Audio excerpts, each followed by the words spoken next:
1972 एक ऐसा साल था जिसके बाद कोई भी इंसान चांद पर नहीं गया, क्योंकि इस तरह के ह्यूमन स्पेस मिशन बहुत ज्यादा महंगे होते हैं और इनका एक्सपेंस पे करना गवर्नमेंट के लिए बहुत ही मुश्किल हो रहा था। लेकिन 2020 में प्राइवेट कंपनी स्पेसएक्स ने अपने स्टारशिप रॉकेट से ये साबित कर दिया कि रीयूजेबल रॉकेट की मदद से इंसानों को कम खर्चे में भी स्पेस में भेजा जा सकता है और इसके साथ ही मार्स पर भी इंसानों को भेजा जा सकता है। ये स्टारशिप रॉकेट फ्यूचर में क्या करने वाला है वो हम आपको आज की इस वीडियो में बताएंगे। अगर स्टारशिप के साइज की बात करें तो ये रॉकेट साइज में बहुत ही बड़ा है, जिसके सामने स्पेसएक्स के तमाम रॉकेट्स बहुत ही छोटे लगते हैं। स्टारशिप रॉकेट को 2 पार्ट्स में बनाया गया है, जिसमें से मेन पार्ट यानी कि स्पेसक्राफ्ट का नाम स्टारशिप है और दूसरा part super heavy rocket booster है, जो कि मेन स्पेसक्राफ्ट के नीचे लगा हुआ है। आप ये जानकर बहुत ज्यादा हैरान होंगे कि जब इन दोनों पार्ट्स को आपस में कनेक्ट किया जाता है तब पूरी रॉकेट की हाइट 120 मीटर्स होती है,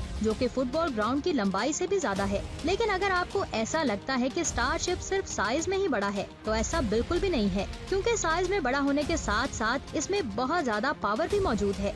इसका अंदाजा आप इस बात से लगा सकते हैं कि इसमें एक ही दफा 100 लोग बैठकर स्पेस में जा सकते हैं और करीब 150 मैट्रिक टन यानी कि 21 अफ्रीकन एलिफेंट्स के बराबर वेट भी कैरी कर सकता है। ये सब कुछ जानने के बाद आप ये सोच रहे होंगे कि आखिर इसे इतनी ज्यादा पावर कहां से मिलती है, तो मैं आपको बता दूं कि इसके अंदर मॉन्स्टर इंजन्स लगे होते हैं, जिसमें लिक्विड ऑक्सीजन और मीथेन भरी होती है, जो रॉकेट को ऑर्बिट तक पहुंचाने के लिए काम करती है। इस तरह के 6 रैप्टर इंजन स्पेसक्राफ्ट में यूज किए जाते हैं, लेकिन इसे जो मेन पावर चाहिए होती है वो उस बूस्टर में लगे हुए 23 रैप्टर इंजन से मिलती है। जैसे ही स्टारशिप ऑर्बिट में जाता है तो स्पेसक्राफ्ट और बूस्टर एक दूसरे से अलग हो जाते हैं। सुपर हैवी बूस्टर वापस जमीन पर आ जाता है, लेकिन स्टारशिप रॉकेट अपने आगे का सफर शुरू कर देता है, जो कि इंटरनेशनल स्पेस स्टेशन, मून और मार्स के लिए भी हो सकता है। इनमें से सबसे ज्यादा मुश्किल सफर मार्स का है, क्योंकि मार्स पर लैंड करना बहुत ही मुश्किल होता है। इसके बावजूद स्टारशिप मार्स के एटमॉस्फेयर में करीब 27,000 किलोमीटर पर ऑवर की स्पीड से एंटर होगा,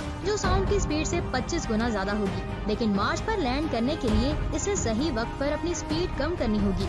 अगर स्टारशिप अपनी स्पीड को कम कर लेता है तो उसके सामने मार्स की एक्सट्रीम हीट होगी, क्योंकि मार्स का एटमॉस्फेयर बहुत ही एक्सट्रीम होता है। हो सकता है कि ये आप जानते हो कि स्टारशिप को मार्स की एक्सट्रीम हीट से बचाने के लिए इसमें स्पेशल हीट प्रोटेक्टर का इस्तेमाल किया गया है, जो कि स्टील से बनी है। मार्स पर अपना सफर शुरू करने से पहले स्टारशिप को जमीन के ऑर्बिट में ही खुद को रीफ्यूल करना पड़ेगा।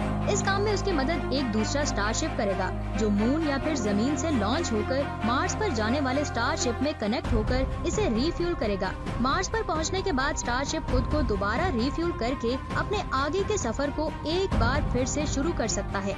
अगर आपको इसके बारे में थोड़ी सी भी इंफॉर्मेशन है कि स्पेसएक्स का कोई भी मिशन रीयूजेबल रॉकेट के बगैर अपने अंजाम को नहीं पहुंच सकता, और यही वजह है जिसके लिए फैल्कन 9 जैसा और भी रॉकेट डिजाइन किया जा रहा है, ताकि इसे पूरी तरह से रीयूज किया जा सके।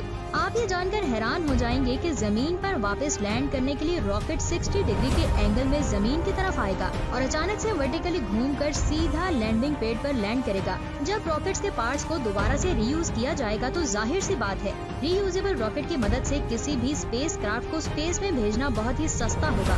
इस चीज का अंदाजा आप इस बात से लगा सकते हैं कि नासा के स्पेस शटल को लॉन्च करने का एक्सपेंस 45 करोड़ डॉलर होता है, तो दूसरी तरफ रीयूजेबल रॉकेट की मदद से ये मिशन सिर्फ 2 करोड़ में होगा। कहाँ 45 करोड़ और कहाँ 2 करोड़।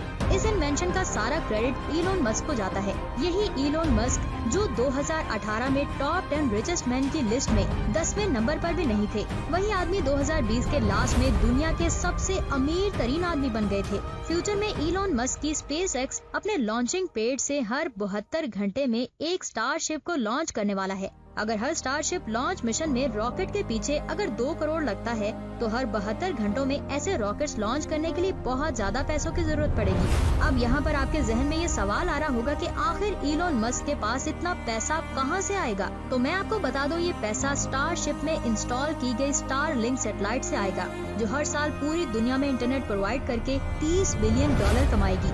स्पेसएक्स स्टारशिप को जमीन के अंदर ट्रांसपोर्टेशन में इस्तेमाल करेगा, जो कि शंघाई से न्यूयॉर्क का सफर सिर्फ 39 मिनट में तय होगा। ये इन्वेंशन इतनी आसान होगी कि दुनिया के एक कोने से दूसरे कोने में जाने के लिए आपको 30 मिनट से ज्यादा का वक्त नहीं लगेगा। नॉर्मल फ्लाइट में बहुत दूर के सफर को तय करने के लिए कई घंटों का वक्त लगता है, लेकिन स्टारशिप प्रोग्राम के लॉन्च होने के बाद 30 मिनट में दुनिया के एक कोने से दूसरे कोने तक जाना बिल्कुल आसान हो जाएगा। ये सब कुछ तो रेवेन्यू जनरेट करने के जरिए है, लेकिन SpaceX का मेन गोल मार्स को कॉलोनाइज करना है, क्योंकि इलॉन मस्क का कहना है कि अगर किसी दिन जमीन पर कुछ गलत होता है तो इंसानों की सेफ्टी के लिए इंसानों को बैकअप के तौर पर मार्स प्लेनेट को ऑपरेट करना होगा।